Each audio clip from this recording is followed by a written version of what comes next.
Hello, Mike Ako, and welcome to the 3 o'clock joint hearing of the Agriculture Environment Committee, Water and Land Committee, Economic Development Tourism Committee. Let's see. I suppose I have to go through the announcements. I can find them here.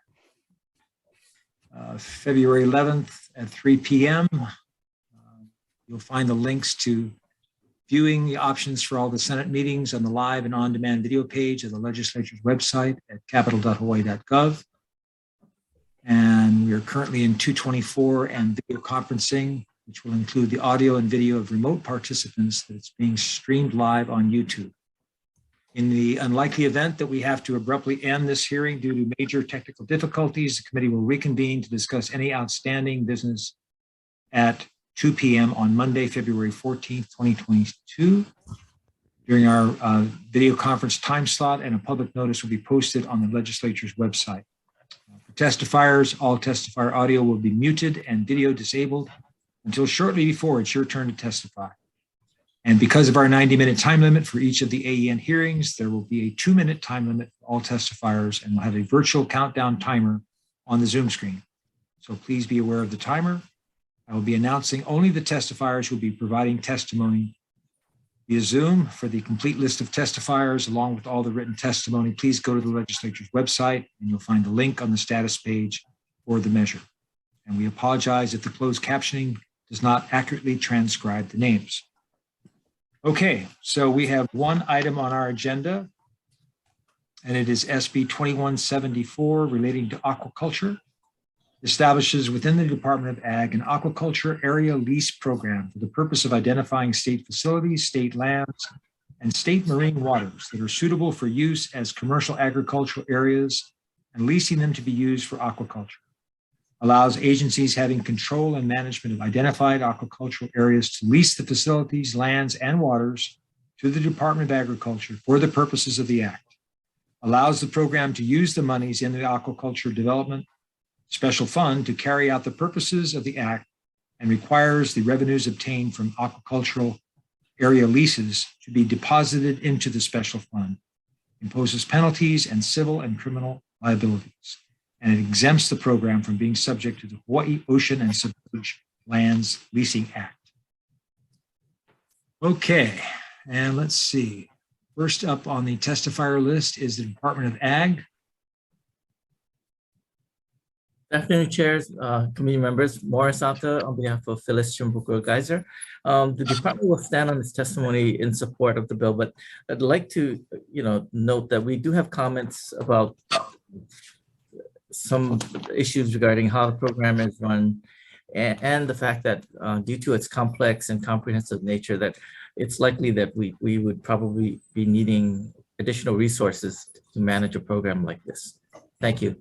Okay, thank you, Morris. And that's all the testifiers we have for this measure. There were 4 in support and 0 opposed. Members, are there any questions? A question for okay. DOA. You're also mentioning that the program appears to be managed by, quote, the board rather than the department, and is not a preferred way to manage property. So you prefer that the DOA continues its mission to manage the property and delete the board? Yeah. This is merely a question of policy versus operational responsibilities. That's your preference. Yeah, because we understand board approval is appropriate. We're just wondering whether or not the department would be the appropriate entity as the lessor, as opposed to the board being the lessor. That's all. Oh, interesting. Thank you. Okay. All right. Anything else, members? Okay. We could go to the breakout room for a brief discussion. We'll be back for decision making in just a moment.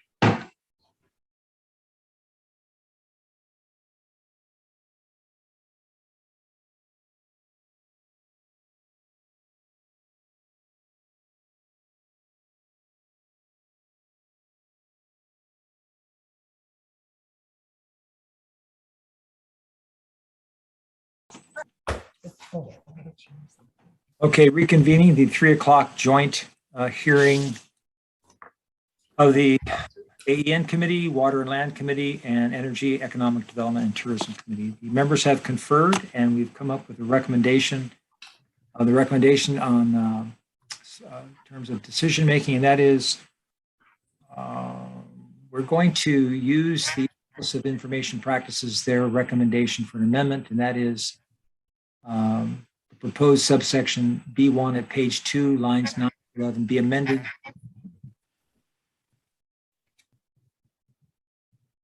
Right.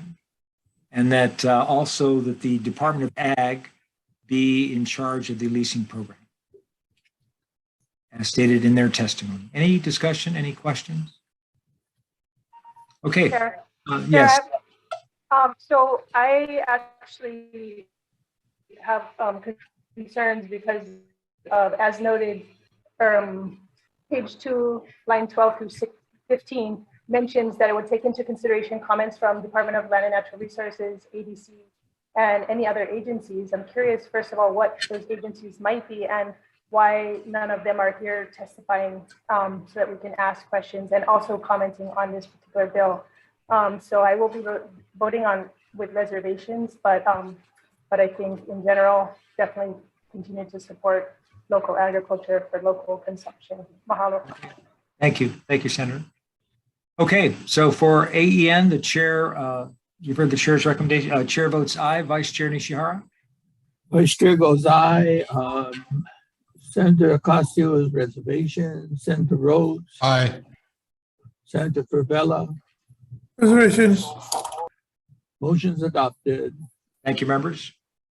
Okay, for the Committee on Water and Land, Chair's recommendation is to pass SB 2174 with amendments. Committee on Water and Land, any discussions? Hearing none, Senator Misalucha for the vote. Chair goes aye. I think Senator Revere will be taking the vote for this one. All right, the guy on my left, Senator Revere. Thank you. Mahalo. Okay, Chair's recommendation is passed with amendments. Chair? votes aye. Vice Chair Keith Agaran is here. Aye. Oh, he's Not here. here. Okay, excuse me. So aye, and Senator Misalucha, Aye. and I vote aye. Senator Favela, Reservation. reservations, measure adopted, Chair. Thank you. For members of EET, same recommendation. Any discussion? If not, Senator Misalucha, I vote yes. For Committee on Energy, Economic Development and Tourism for SB 2174, Chair recommends pass with amendments. Chair votes aye. Vice Chair votes aye. Senator Lee. Aye. Senator Revere. Aye. Senator Favela. Reservations. So with 5 votes, your recommendation is adopted, Chair. Thank you. Thank you, members. And this concludes the 3 p.m. agenda. Have a great weekend. Aloha. Thank Aloha. you. Thank you. Aloha. Aloha.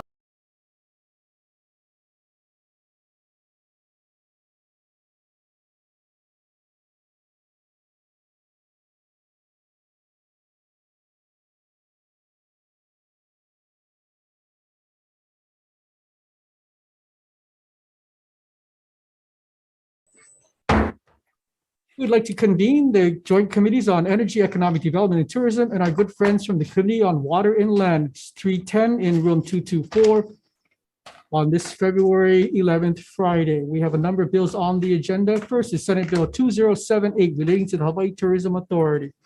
First on our testifiers list is Daniel Orendecker from the Land Use Commission. Thank you, Mr. Chair. You have a chairman. Excuse me. Thank you, chairs and vice chairs and members of the committees. You have our written testimony in opposition, but I have to say that I'm completely baffled by this bill. And all my extensive work with the legislature, I've never seen anything this disconnected. In 20 years of private practice and 10 years on the commission, not once has the Hawaii Tourism Authority come before the commission to comment on a petition or made any type of position known to the commission. There's really just no connection here. We do land use.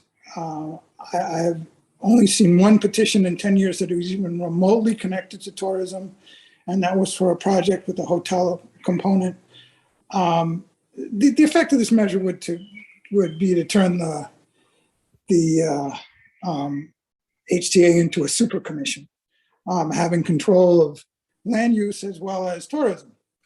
I'm not sure that's reasonable. If HTA has a reasonable issue to bring before the Land Use Commission, it has a couple of different vehicles to do so. It can appear directly, or it can provide its concerns through the Office of Planning. I go back, there's just no connection here. Addition of an HTA member would also impact quorum. It would impact potential voting. I just don't see the purpose of this, and I'm more than happy to answer any questions if anyone has any.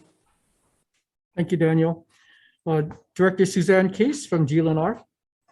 Thank you, Chair. Members of the committee, the DLNR stands on our testimony respectfully in opposition. We don't, most of the issues addressed by the land board are natural resource management issues and land management issues. We do collaborate with the Hawaii Tourism Authority pretty extensively on areas of overlap, but as far as land and natural resource board issues goes, I don't think there's much overlap there. So thank you for the opportunity to testify. Thank you, Director Case. John DeFries from the Hawaii Tourism Authority. Aloha nui kako, Ilihia Johnson here on behalf of John DeFries, who sends his aloha to all of you. We stand on a written testimony. We appreciate the introduction of this measure for the discussion of this topic. This particular measure as a reciprocal measure to our invitation to DLNR to participate on our board for the purposes of better facilitating the places where we do work together. And we mahalo all of you for your consideration of this measure and for introducing it. Mahalo. Thank you, Ilihia.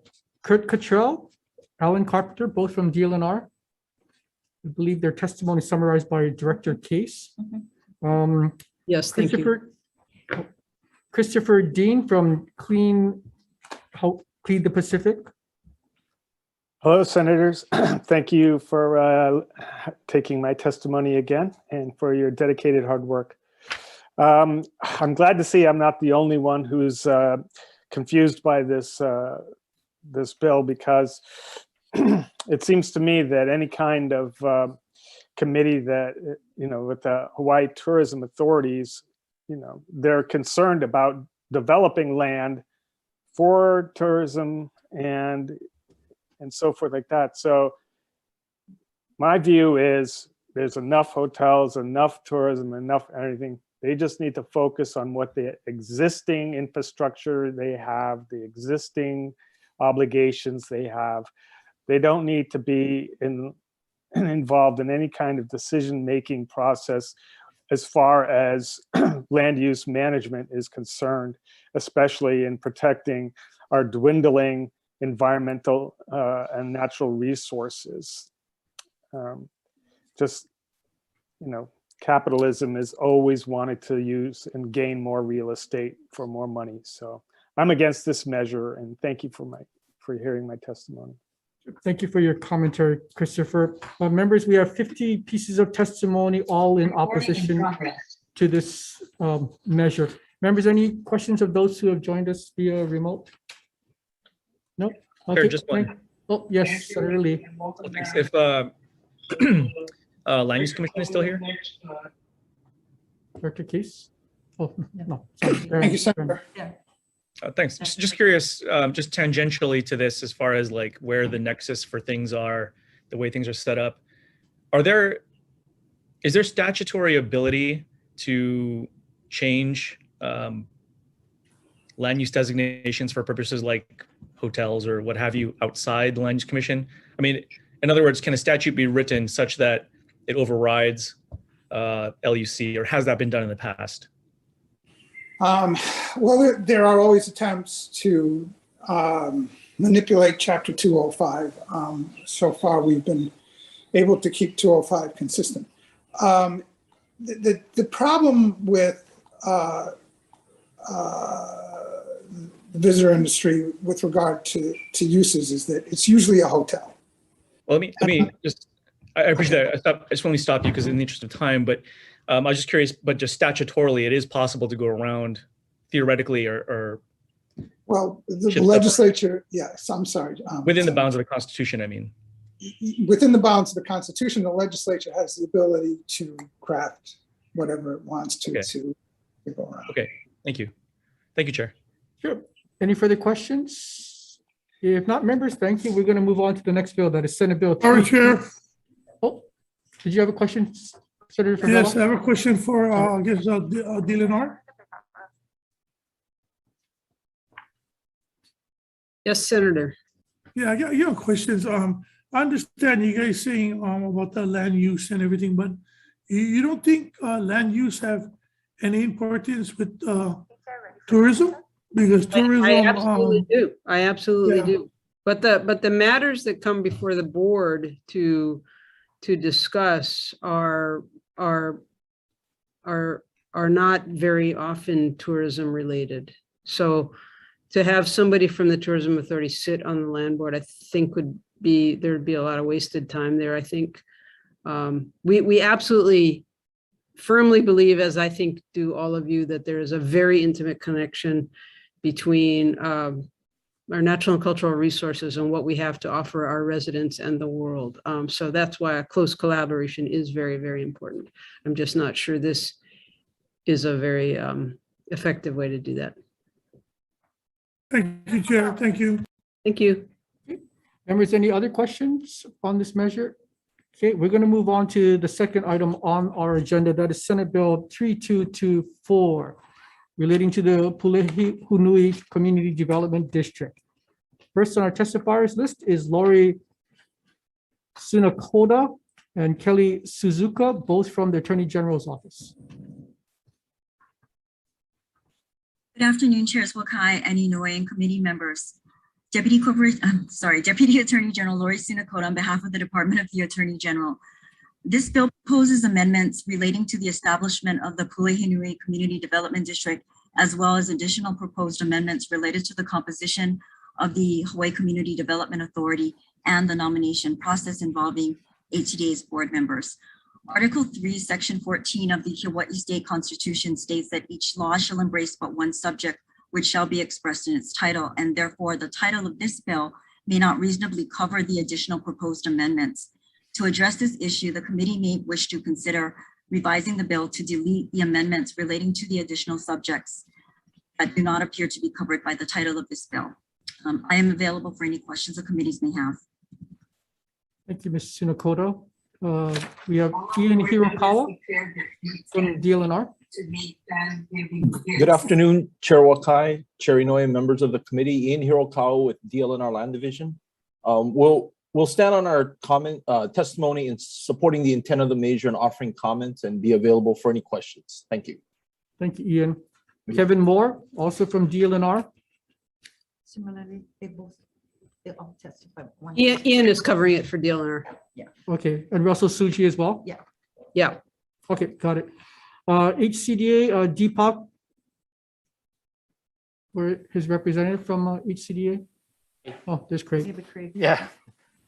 Good afternoon, Chairs Wakai and Inoue, Vice Chairs Misalucha and Keith Agaran, and members of the committees.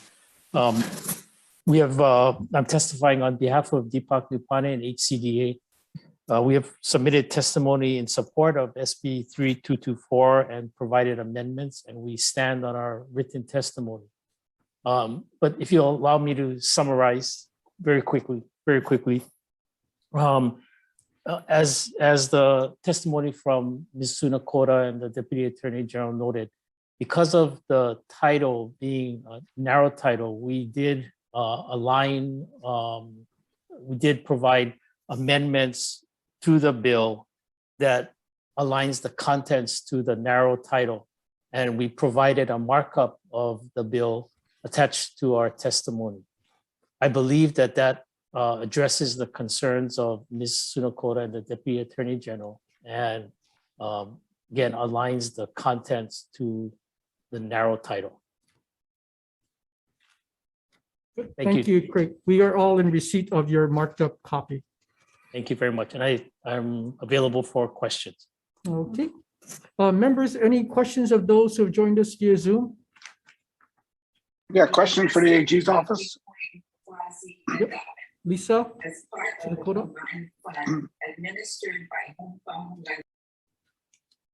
Yes. I think Craig just testified from ACDA that their amendments would address the title issue. Is that right? Correct. Yes. Okay, thank you. Okay, members, any further questions of those who are with us live?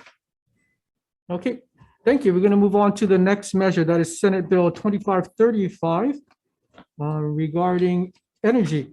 First in our testifiers list, we have Kirsten Baumgart-Turner from Office of Energy. Aloha Chairs Wakai and Inouye and Vice Chairs Misalucha and Keith Agaran and members of the committees. The Hawaii State Energy Office stands on its written testimony offering comments on SB 2535. And if I may just summarize that we believe that much more discussion and analysis are needed before establishing an offshore wind setback by law. Establishing a minimum setback requires analysis to identify all the impacts, potential mitigations, and their effectiveness based on distances from the shore and turbine sizes. And we just want to make the committee aware that the Energy Office has been working in collaboration with the U.S. Bureau of Ocean Energy Management and with the U.S. Department of Energy National Laboratories on doing some of these analysis. And our office has also been developing offshore wind visualization simulations from the shores of Oahu and Molokai. So we'd like to continue with those analyses and thank you for the opportunity to testify. Thank you, Kirsten. Jay Griffin from the PUC. Aloha Chairs, Vice Chairs, members. Michael Chapman on behalf of Chair Griffin. The Commission stands on its written testimony offering comments. Thank you. Thank you, Michael. That is all we have for live testimony. Members, any questions of Kirsten or Mike? I have a question to Kristen. Yeah, Kristen. Yes. Regarding your discussions with the laboratories, and I believe you did mention others as well. So what was the outcome? I mean, were you folks taking into consideration locations from shore? Well, the first, if I may, the first study that we entered into was asking the Bureau of Ocean Energy Management to work with the National Renewable Energy Laboratory to publish a report to inform everyone about the cost and the feasibility of developing a floating offshore wind project in Hawaii at various locations off Oahu. And this report was published in October of last year. That did not specifically state all the analyses that, it did not include all the analysis that I just suggested would be needed in terms of mitigating impacts. It focused on whether or not this would be feasible, but that's the first step that's required. And then the second thing that we've asked BOEM to work with the Pacific Northwest National Lab to deploy a LiDAR buoy off Oahu that will hopefully be done this summer for 1 year to gather ocean environment data that will inform offshore wind potential. And then data from that buoy would be published on the National Lab's website. And then the visualization is also going to help inform what it looks like at different places, at different situations and times across from the shorelines of both Molokai and Oahu for the areas that have been identified as potential mitigation areas in collaboration with the Navy that is part of the process of approvals for potential regions that might be investigated for potential offshore wind projects. Okay, thank you. And reason I ask is Senator Lee, when he was a rep, and myself, we did travel to Scotland and looked at offshore wind as well. And amazing that they were at the horizon, not even at the horizon. We could not even see the ocean, the turbines, the offshore turbines, even from land. And so if we remember a couple of years ago when the subject matter was brought up here, there were many communities were saying in opposition, and they didn't want to have a visibility of the offshore turbines. So I was just curious, and so I, do support Senator Lee's measure as well. And hopefully that your reports or whoever, do you know if we have any applicants pending before the state? Not yet before the state. The applications are before the Bureau of Ocean Energy Management. And there's many steps in the process, but those were to identify what are called the potential mitigation areas. And so that has been completed and submitted to the Navy, which identified the regions off of, 3 regions off of Oahu. And I know that application has been submitted just for that stage. So the next stage is pending. Thank you. It'll be several years down the line. Yes, we many look years. Forward to hearing more on it. Thank you, Chair. Sure. You're welcome. Members, any further questions? I have a quick question for Michael Chapman. Yes, Chair. Mike, in your testimony, you mentioned that there was at least one potential project that would be eliminated as a result of this 12-mile setback. Can you give us any insights into that? I mean, is 12 miles just too far for projects to efficiently bring energy to shore?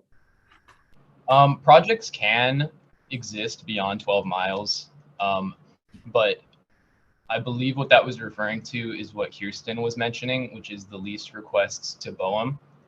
I believe there were 3 of them, one of them being under 12 miles and the other 2 above. So under this measure, one of those potential sites would not be permitted to interconnect with the utility. Okay, thank you, Michael.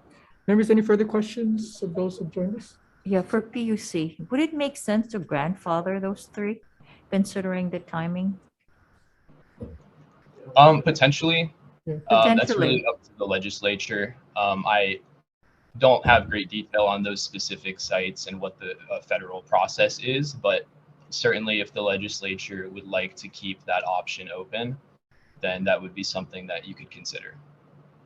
No, I'm just wondering, I realize that it's going to take a couple of years, but just wondering whether it would make sense, since you don't want to, considering they've gone through so much already, to grandfather. But again, I'll defer. Okay. Thank you. Thank you. Members, any further questions? I would just say that they don't exist yet. They're Yeah. studying.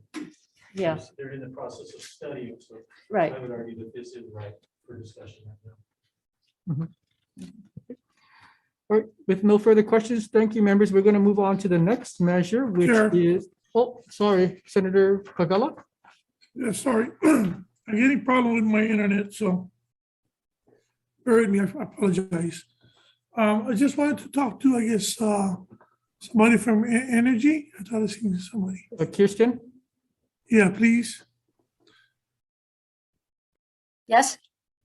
Yes, Senator. When you guys was looking into this offshore wind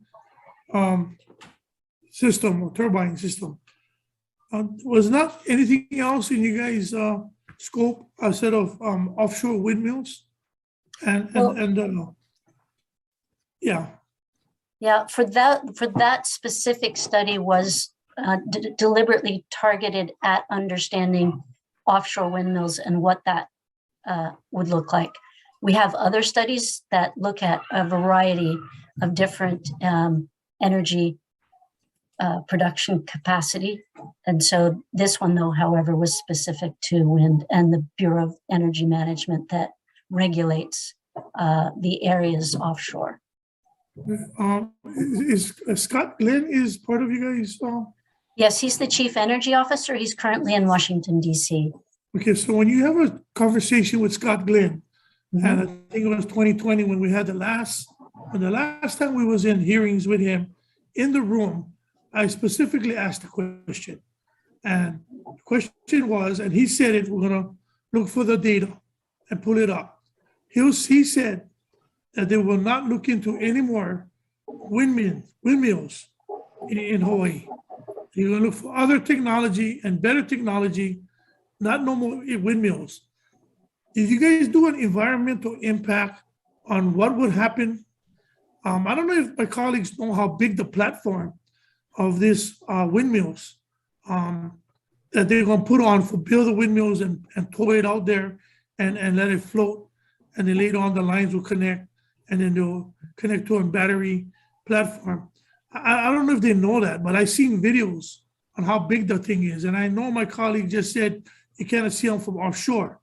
But if you're a fisherman and you make boating and water as your activity, you're gonna have restrictions.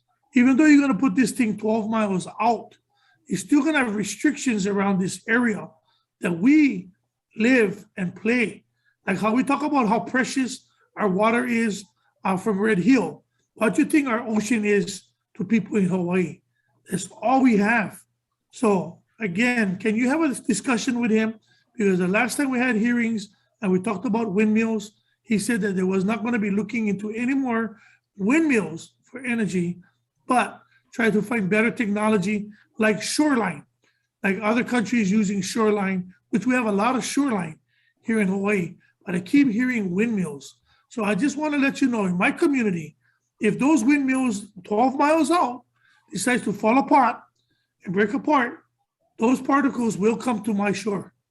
And that's the reason why I don't even know why we're doing this, because a lot of guys are going to be against them because of just the fishery, period. So please ask him why all of a sudden now he's not here, but ask him why now he's considering after 2019, 2020, now it's 2022, that we're talking about windmills again.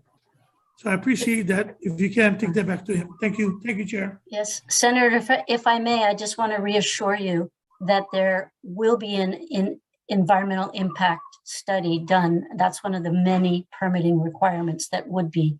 And the cost study that it was done also identifies a lot of those issues. That's on our website. That study is available so that people can see what the size and process is. So yeah, so I'll share with my colleagues the video that I got. The platform you're talking about makes Metzen containers look like Hot Wheels. That's how big the platform is. Make the Metzen containers look like Hot Wheels. That's how huge it is. So it's not something small that's going to be just a windmill sticking out of the water. The platform is humongous. So I'll share the video with my colleagues. I don't know if they got them, but I'll share it with you guys. Okay, thank you. Any further questions for Senate Bill 2535? Okay, thank you, members. We're going to move on to the next measure, which is Senate Bill 3314. Testifying is Kirsten Baumgart-Turner, again from the Office of Energy. aloha, sorry, I had just turned off my camera. Again, I'm the Deputy Energy Officer for the state of Hawaii, and I'm here in place of Scott Glenn, who's traveling right now in Washington. Chairs Wakai and Inouye and Vice Chairs, I appreciate the opportunity to stand on my testimony with regard to SB 3314, in which we provided comments. Again, I'd like to just summarize that the legislature established the Energy Office as a separate agency attached to the Department of Business, Economic Development and Tourism in 2019 with the passage and signing into law of Act 122 that codified the State Energy Office's mission to promote energy efficiency, renewable energy, and clean transportation to help achieve a resilient, clean energy economy. And so we feel that in the legislature's wisdom of attaching us to DBED, that has worked out well, and we've worked closely in collaboration with DBED and its attached agencies, and we respectfully wish to continue that collaboration. Mahalo for allowing me to testify. Thank you, Kirsten. Chung Chang from DBED. Thank you, Chair Wakai, Chair Inouye, and Vice Chairs Mr. Lucha and Keith Agron, members of the committee. DBED stands on its written testimony providing comments for this measure. Thank you. Thank you, Chong. Pua Ayu from DLNR. Thank you. Sure, I'll take that. Thank you, chairs and committee members. Suzanne Case from DLNR. We stand on our written testimony providing comments. We also think that the energy office is a much better fit at DBED. It's energy oriented, it's business oriented, whereas we are natural and cultural resource oriented and land management. And there's so much technical work, and they are doing a great job, particularly in the renewable energy sector. And we just do not have that kind of expertise. It would be a pretty tough fit. So thank you for the opportunity to provide comments. Thank you, Director Case. Members, any questions of those who have joined us via Zoom? Director Case, I have one quick question. I understand your testimony, and then you bring up how the DLNR is not adequately set up to have oversight, and you bring up the fact that you have a lot of boards. You have the the Board of Land and Natural Resources, and you have a lot of oversight. Does DLNR have any attached agencies similar to DBED where they don't directly report to the DBED director? We do. We have well, I don't know about agencies. We have the Kaho'olawe Island Reserve Commission that is attached to DLNR. It has its own board, but it's attached for administrative purposes. And we have a couple of other commissions. We have the Ahamoku program, which is attached to us. So we don't have policy oversight over those. We have we do sort of administrative support. Same with the soil and water conservation districts. But in terms of attached agencies, I don't think that's part of our setup. So if this bill were to move forward and we were to just attach the Office of Energy to DLNR, that would negate some of this oversight issues that you have brought up. Is that correct?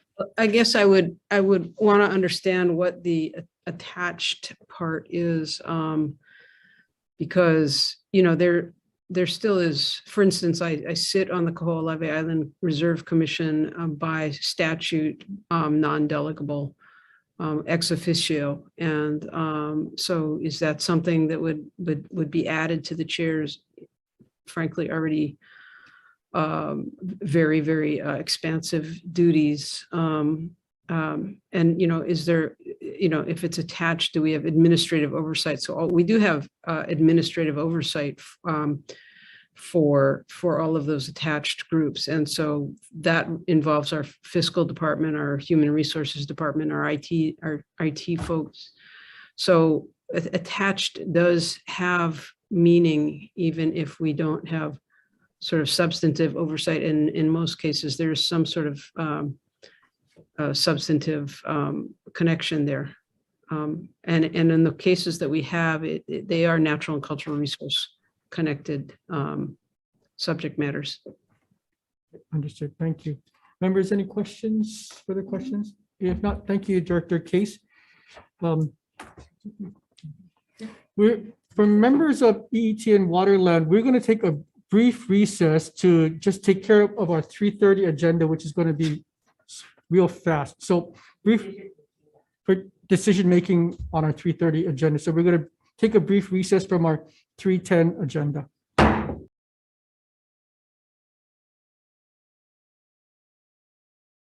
Members, our 3:30 agenda for decision-making, we're taking a short form bill.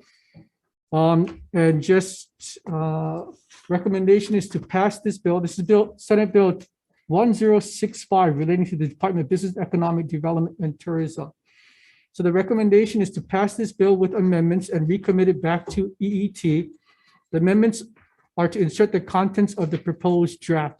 So the proposed draft we put online yesterday on it basically looks at refocusing HTA from a marketing entity to a branding / management entity, and also relooks at the way their budget is allocated. It will essentially put the counties more in charge of how we frame our marketing efforts. But the proposed SD1 is already out there for you to look at, and we're going to have a hearing on this measure next week, Wednesday at 3:30. But for purposes of today and this decision making, it's simply to pass out this short form bill. So that is the recommendation of the chair. Any discussion? If not, Senator Nisa Lucha, I vote yes. For SB 1065, the chair's recommendation is to pass with amendments. Chair votes aye, vice chair votes aye. Senator Lee. Aye. Senator Rivera. Aye. Senator Favela. Aye. Chair, your recommendation is adopted.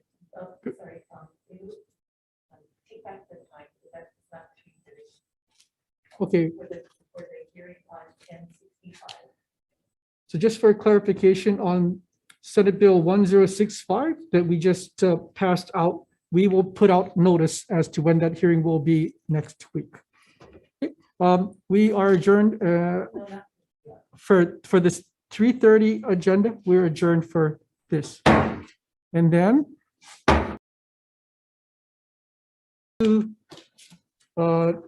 excuse me, 3:10, and I'm going to hand it over to my capable colleague, Chair Inoue, to take care of the final two measures on this agenda. Okay, thank you. For the Committee on Water, Land, and the Committee on Energy, Economic Development, and Tourism, members, let's proceed with SB 2510, and this is relating to renewable energy.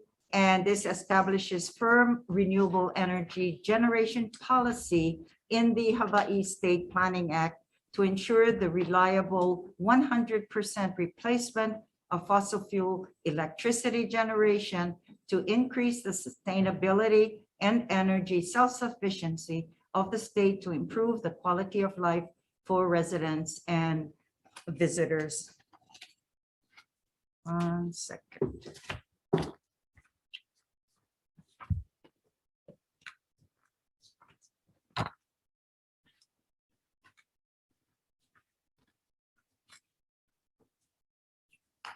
Oops. 2510. Yeah.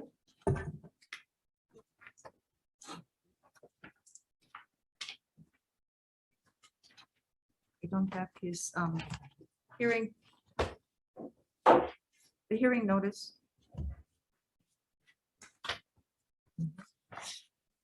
Wow. Is there another case?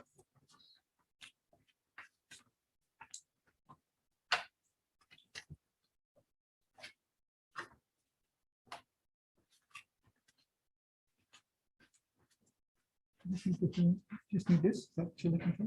No, I'm hearing the testifies this. Oh, testifies this, hold on. Oh, that's okay. You know what? I'll go by the what I have here. That's okay. Thank you. Okay. On SB 2510, we have testimony from the Attorney General, please. And is it Brian Yee? Yes, thank you, Chair. Yes, aloha. Aloha. Deputy Attorney General Brian Yee, on behalf of the Department of the Attorney General, we have provided comments regarding page 20, lines 12 to 15, expressing some concerns regarding the requirement to continually fund the Office of Planning in subsequent years, which would then bind future legislatures to that obligation. We respectfully recommend that portion be deleted. Of course, you may you may include in this bill an appropriation for this year, if you so choose. Thank you very much. Thank you, University of Hawaii System. Do we have Richard Rochelo? Good afternoon. Good afternoon. Good afternoon, Chair Inoue, Chairs Inoue and Wakai, Vice Chairs, members of the committee. I am Rick Rochelo, Director of the Hawaii Natural Energy Institute. I have submitted written testimony and I do stand on that testimony, but if there are just a couple of minutes, I would like to make a few short comments, if that's possible. Please. So we agree that significant amounts of firm capacity is going to be required, both to meet our 100% goal and to ensure reliability of our grids. And we've given some examples of that in our testimony and have presented it publicly.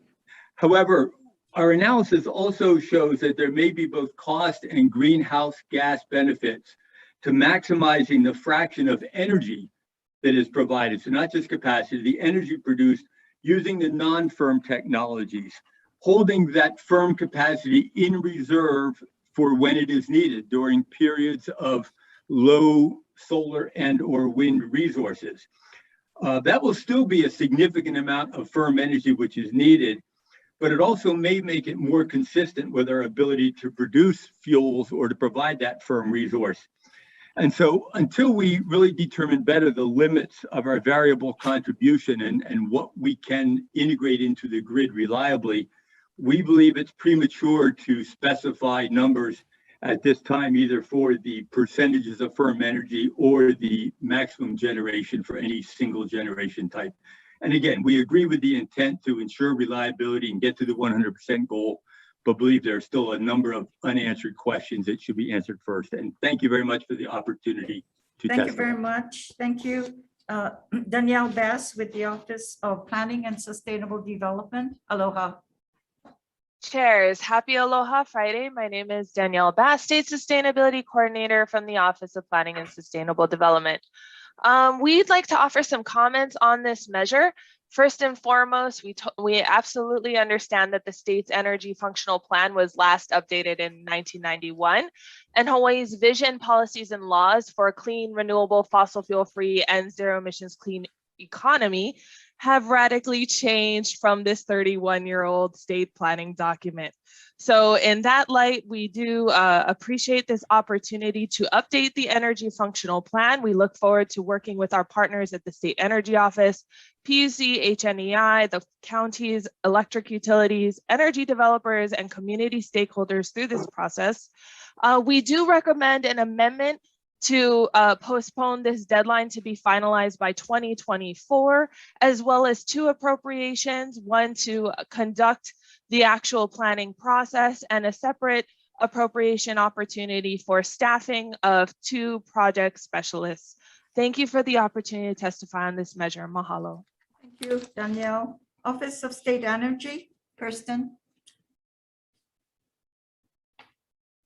Aloha, Chairs Wakai and Inouye, and Vice Chairs Misalucha and Keith Agaran, and members of the committee. The Hawaii State Energy Office stands on its written testimony offering comments. I just do want to highlight a couple of things, which is that we acknowledge it is the Chief Energy Officer's role to develop the functional plan. And as such, we look forward to working with our colleagues, as Danielle Bass mentioned, and particularly closely with the HNEI in the study that would be required. We want to reiterate what Dr. Rochelo has said, and also regarding the ability for the Energy Office to carry out this, we would definitely need additional resources. And so we would very much look forward to having those so that we can accomplish this task. Thank you. Thank you very much. HECO, Mark Asano. Aloha, Mark. Good afternoon, Chair and Vice Chairs and members of the committee.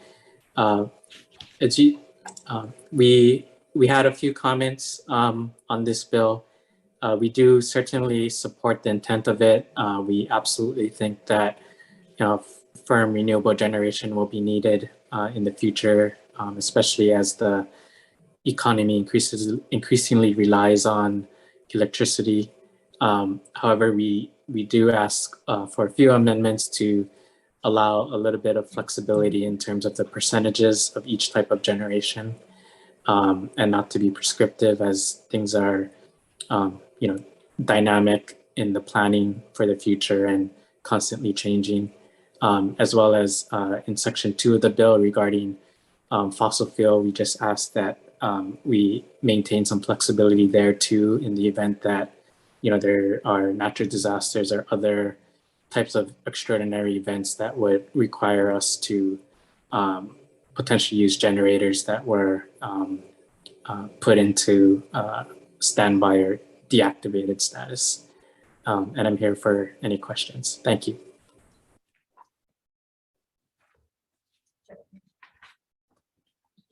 Thank you very much. Tawihi Power LLC, Sandy Wong. Yes, thank you, Chair Inouye. Good afternoon, Chair Inouye, Chair Wakai, Vice Chairs, and members of the committee. My name is Sandy Wong, and I'm testifying today on behalf of Secure Power. We have submitted written testimony in opposition, but let me summarize if I may. Of course, like the Natural Energy Laboratory, we support going to 100% renewable. We support the grid being reliable. However, we feel that this bill is making, respectfully, too many assumptions. And we just don't understand why the state, in putting in the percentages, are trying to narrow down its options. You know, if it turns out that it works out to those percentages, you know, the law as it is would allow that. But now by putting in these percentages, you're sort of boxing yourself in. And, you know, the renewable energy technology is so fluid and things are changing every day. I really think you're doing a disservice to the state and its residents by boxing yourself in. And so we would suggest that these percentages for firm renewable energy and the percentage for limiting the percentage for each technology be removed. You know, usually when the utility is coming up for RFPs, you should have all source RFPs, so everyone gets to bid. And so you really can decide which one at that time is the best technology for the ratepayer. You know, you have to balance, is it reliable? Is it, you know, what are you getting for your money? So it's really a balancing act. And so it just perplexes me on why you would want to box yourself in now at this time versus keeping all of your options open, and you can do a full analysis when these RFPs come out. Thank you.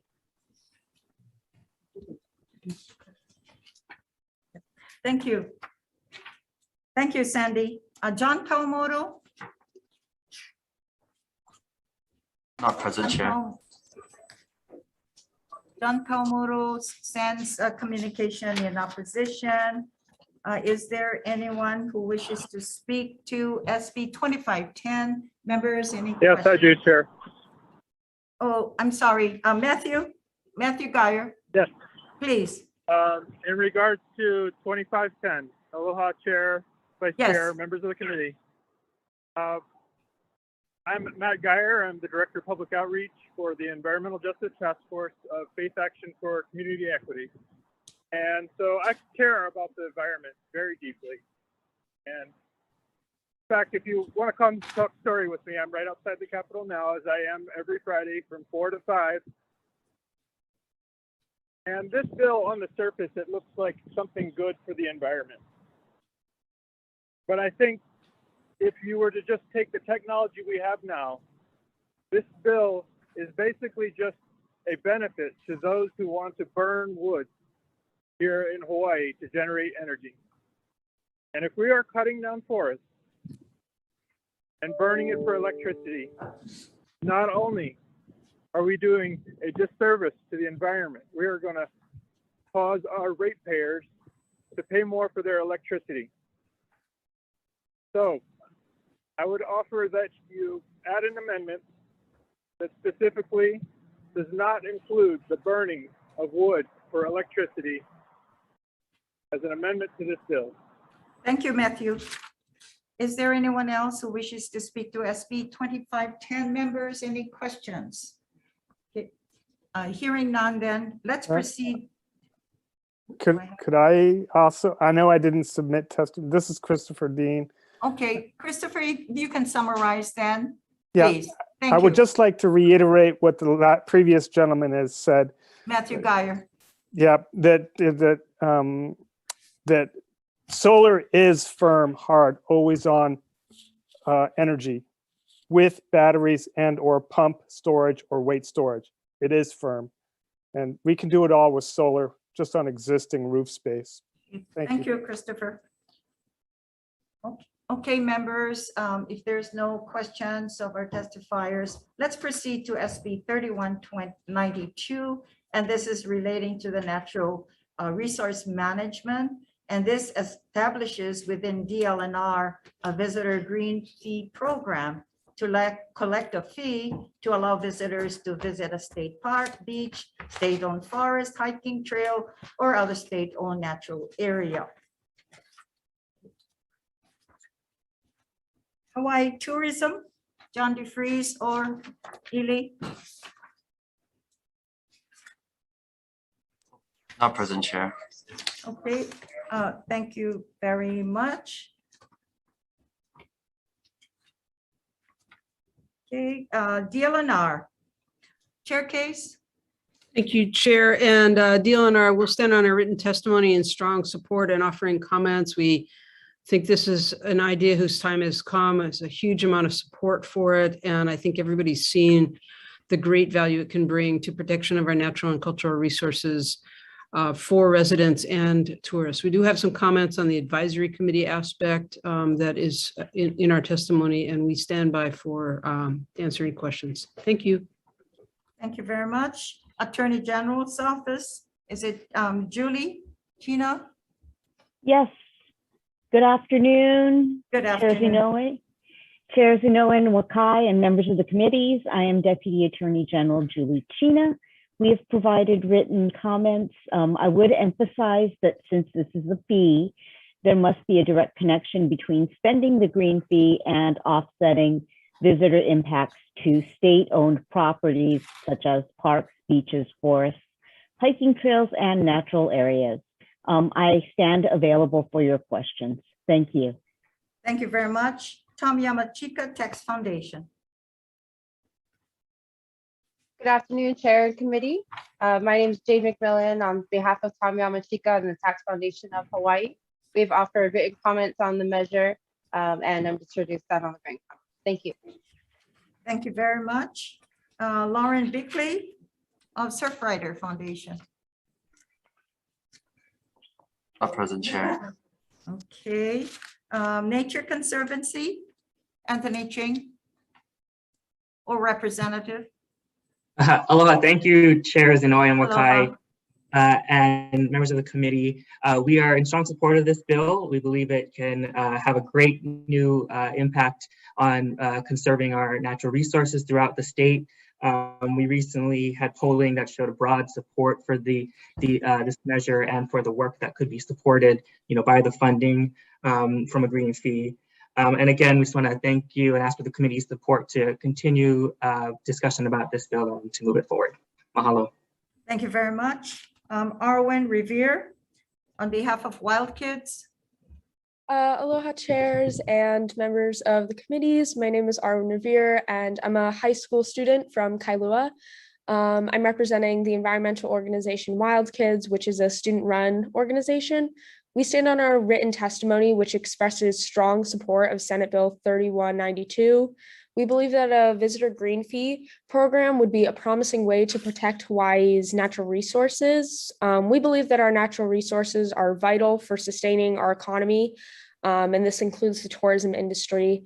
With Hawaii's environment facing climbing, visitor impacts as well as climate change, having an innovative funding process such as the one proposed in this bill is going to be really, really important, and we think it would be really substantial. Wild Kids believes that we need sustainable tactics to protect the islands for future generations to enjoy. This includes the future of industries that depend on Hawaii as a visitor destination. A visitor green fee program could provide methods to build environmental and economic resilience for local communities. Thank you for the opportunity to testify. We appreciate your consideration of our view on this matter.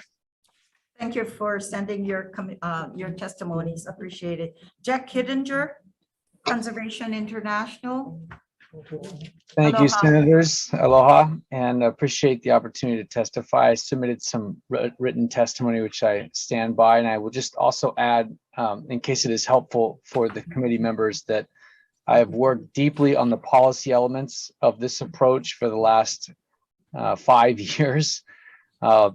We have seen bills on this proliferate, though policy infrastructure that is proposed in 3192 is as strong as it's ever been.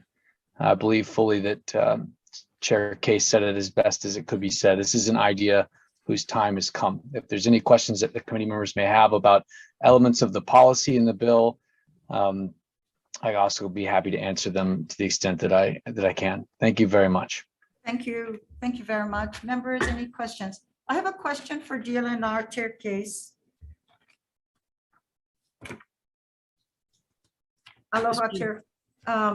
You know, recently we've allowed the state parks and under the management of the Parks Agency that has been doing great jobs in making sure that the parks are taken care of, as well as addressing the issue of operations and the amount of people you have. But we're already charging park fees in several parks throughout the state.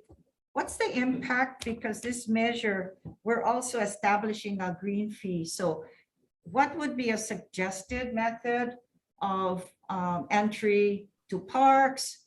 Or what are we going to do with the ability for individuals to enter presently and in the future? Seems like it's a double whammy. So there needs to just make sure that, you know, something gives. And so, you know, hopefully you won't, well, that's my opinion, you won't consider keeping the charges and as well as charging a visitor green fee. So we're just curious as to what would happen. Thank you for that question, Senator. And so I would say, number one, this is a much broader bill. This is basically charging for people to enjoy to come here and enjoy our outdoor resources. So it's not just state parks, it's trails, it's oceans. And in addition, the park fees are, a lot of them are parking fees. And that's different from, you know, get out there and enjoy our natural resources. I mean, maybe an entrance fee to a park is a bit of a double whammy, but not the parking. You actually want to encourage people either not to drive their cars around or to support the park through payment. So we don't charge any entry fee to parks. It's only for parking fee. We do charging now. We do in a couple of places. Hyanna was one of those places. Right.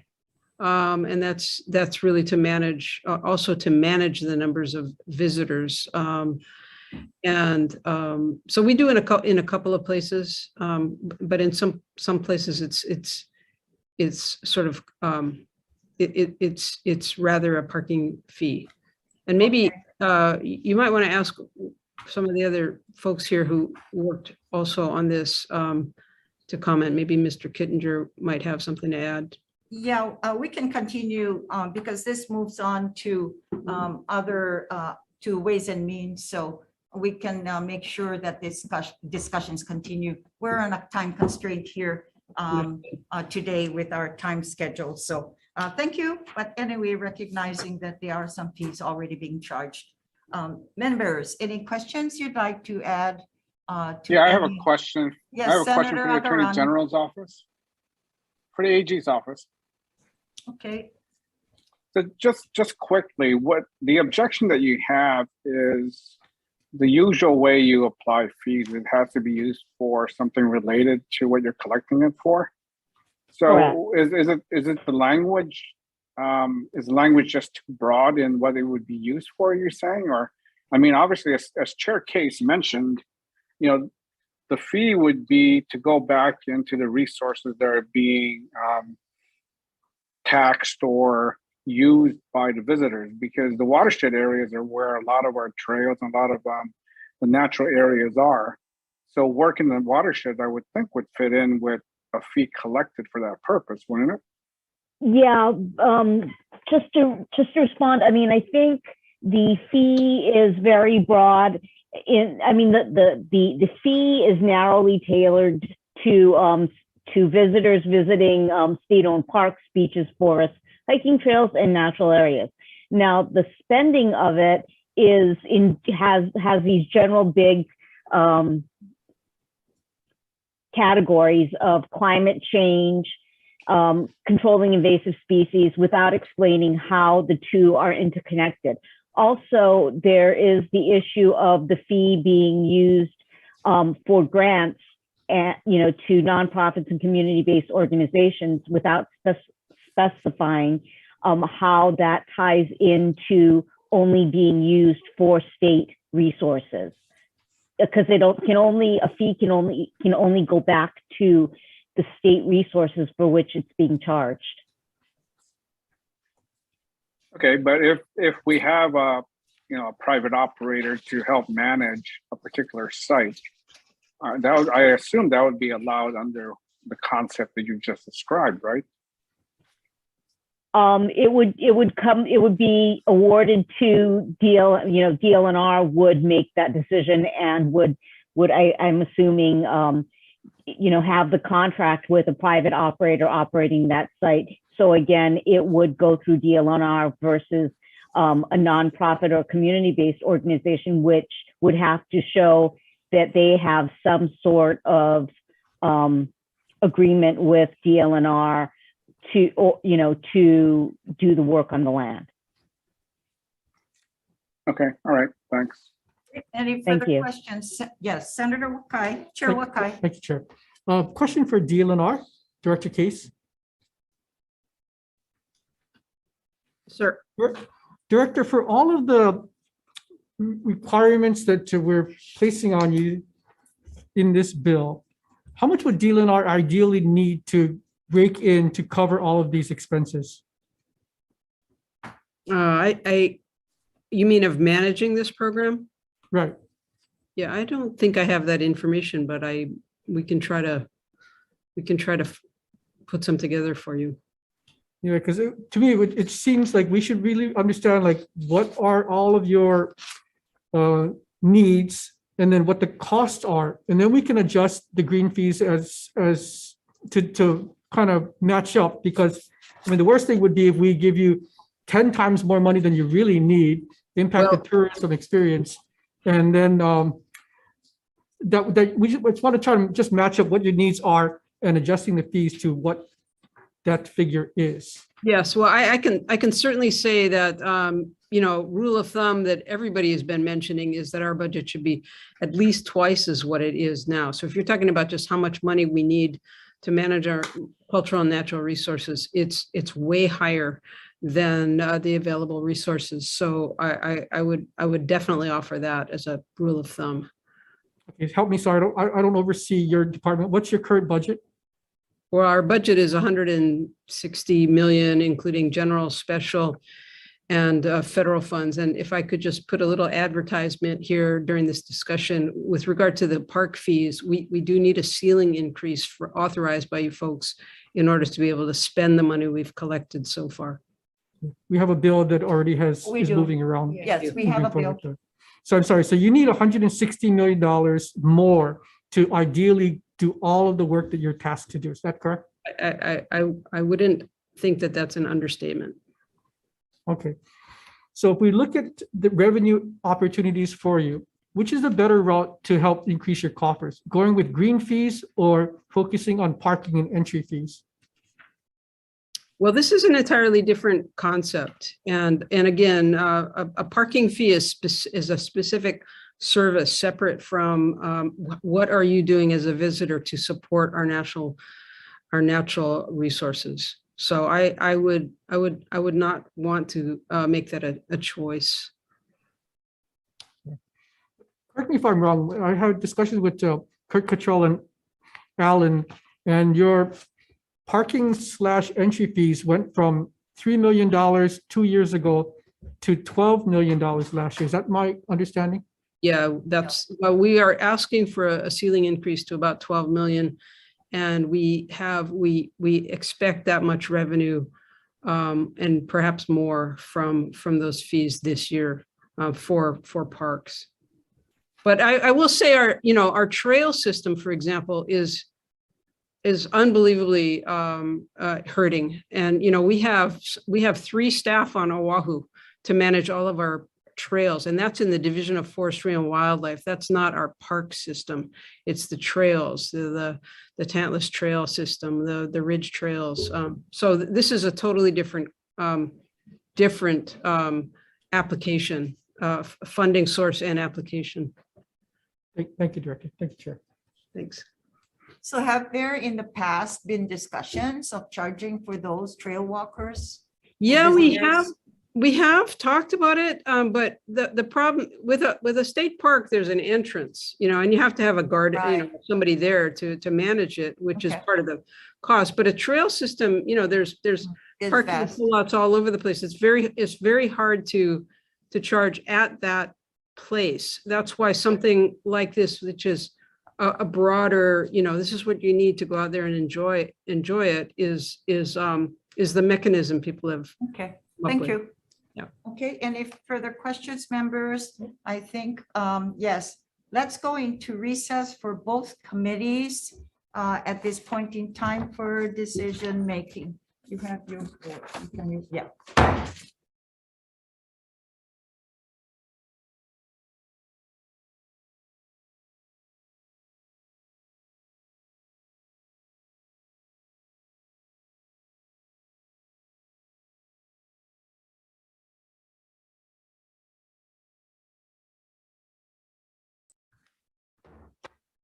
Hello, everyone. Thank you for your patience. We're reconvening our joint committees on energy, economic development, and tourism, and our friends from the Committee on Water and Land, finishing up our 310 agenda and voting on a number of amendments or bills on this agenda.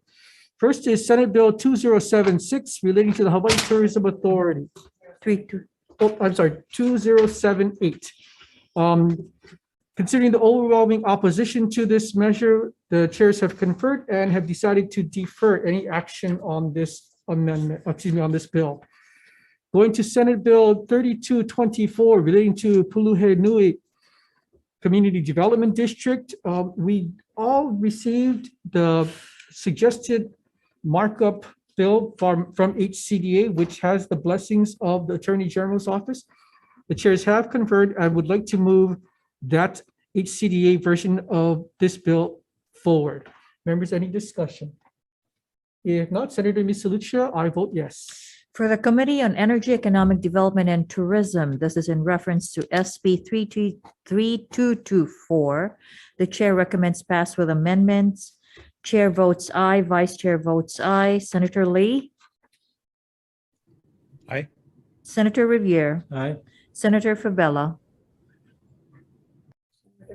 Oh, sorry, reservations. Chair, your recommendation's adopted. Thank you.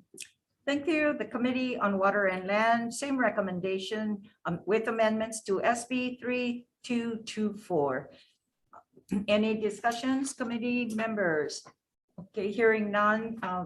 Senator Riviere for the vote. Chair votes aye.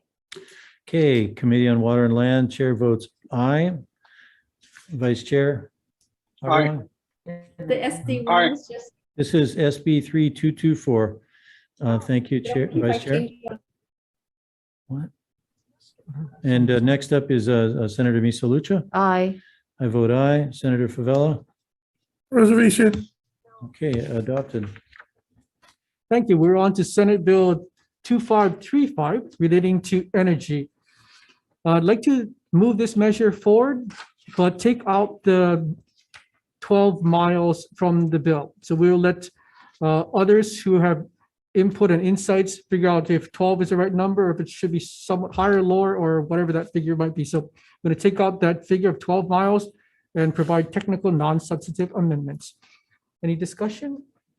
Yeah, Chair. Yes. I'm gonna be voting no because that's devastating that you're gonna let somebody make a decision on where they're gonna put this thing. They can put them 2 miles out. I'm against that. Thank you, Chair. Okay, thank you. Any further discussion? Senator Misalucha, if you could please take the vote, I vote yes. Chair votes aye on SB 2535. Vice Chair votes aye. Senator Lee. Aye. Senator Rivera. Aye. And Senator Favela indicated he's voting nay. So Chair, your recommendation's adopted. Thank you. Okay, Committee on Water and Land, same recommendation to pass SB 2535 with amendments. Any discussions? Hearing none, Senator Revere for the vote. Chair goes aye. Chair votes aye. Vice Chair votes Senator Agaran. Yeah, sorry, Huday, hi. aye. Senator Misalucha. Aye. I vote aye, and Senator Favela votes no. Oh. Thank you. Okay, Adopted. thank you. The next measure is Senate Bill 3314 relating to the Hawaii State Energy Office. Members, we've seen that the Hawaii State Energy Office really enjoys analyzing and doing climate change mitigation, looking at sea level rise. Seems like so much of their focus is in that area. So it would make sense that they would be a better fit over in the Department of Land and Natural Resources.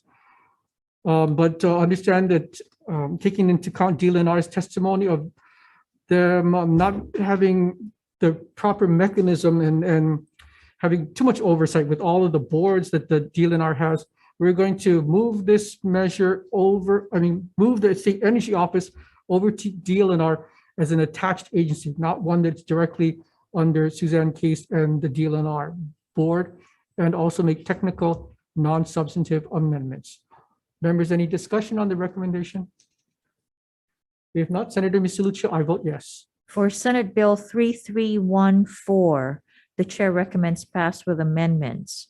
For all 5 members present, are there any nays? No vote. Okay, no vote for Senator Favela. Any reservations? Oh, excuse me, pardon me, that we're on. Yes, that is the Sorry, I got lost. Yeah, I'm a no 3314. vote. Right, okay. Pardon me, I'm so sorry. Okay, Senator Lee Aye. Yeah, I know, I forgot. and Vice Chair Misalucha votes aye. Chair, your recommendation's adopted. Thank you. Okay, thank you for the Committee on Water and Land. Same recommendation on SB 3314 is to pass with amendments. The chair would want to, just for the record, knowing that I have grave reservations with this message, with these changes as well, but the chair would like to move this measure forward for further discussion. So chair is recommending that we pass this measure with amendments on SB 3314. Chair votes aye. Senator Revere for the vote, please. Okay, chair votes aye. 3314 pass with amendments. Vice Chair Keith Agron. Aye. Senator Misalucha. Aye. I vote no. Senator Favela. No. Measure adopted. Okay, for the Committee on Water and Land and EET with regards to SB 2510, Chair's recommendation is to defect the date to July 1st, 2050, and the committee has amended these measures. And I'll read the changes, that recommendations. Number 1, we're authorizing the generation of fossil fuels after December 1st, 2045 in cases of emergencies, natural disasters, or a situation where unavailability of renewable fuels would require limited use of fossil fuels to maintain grid reliability. Secondly, we're authorizing an exception for electric utility companies to generate fossil fuels after December 1st, 2045 in events or circumstances that are beyond reasonable control that could not be reasonably foreseen or ameliorated. Thirdly, authorizing rather than requiring updates to the Energy State Functional Plan. Fourthly, deleting language that would have appropriated funds to the Office of Planning beyond the current legislature. And fifth, appropriating funds out of the Energy Systems Development Special Fund pursuing to Section 304A-2169.1 of HRS instead of the general revenues for the Hawai'i Natural Energy Institute to conduct the study as required by this measure. And 6, appropriating general funds for fiscal year 2022-2023 for the Office of Planning and Sustainable Development to update the Energy State Functional Plan. And we're amending section 1, and that's reflecting its amended purpose and inserting an effective date of July 1st, 2050 to encourage further discussion. And finally, making technical and non-substantive amendments for the purposes of clarity and consistency. Members, these are the recommendations that we recommend on SB 2510. Any discussions? Hearing none for the Committee on Water and Land is to pass SB 2510 relating to renewable energy. Okay, yes, Senator Revere for the vote. Chair goes aye. Okay, SB 2510 passed with amendments. Chair votes aye. Vice Chair Keith Agron, Aye. Senator Misalucha. Aye. I vote aye. Senator Favela, Aye. adopted. Thank you. Yes, Committee on, yes, Energy, EET. Same recommendation. Members, any discussion? If not, Senator Misalucha, I vote yes. For Committee on Energy, Economic Development and Tourism, SB 2510, Chair recommends pass with amendments. For all members present, are there any reservations? Any nays? Chair recommendations adopted. Okay, thank you. For SB 3192 relating to natural resource management, Chair's recommendation is to defect the date to July 1st, 2050, as well as adopting technical and non-substantive amendments. And we're including adding language to authorize the fund monies to be expanded for the purpose of this act, and including the definition of quote department unquote to mean DLNR on page 4, and we'll move the definition of a visitor to page 5, following the definition of quote resident of Hawaii unquote. Members, any questions to SB 3192?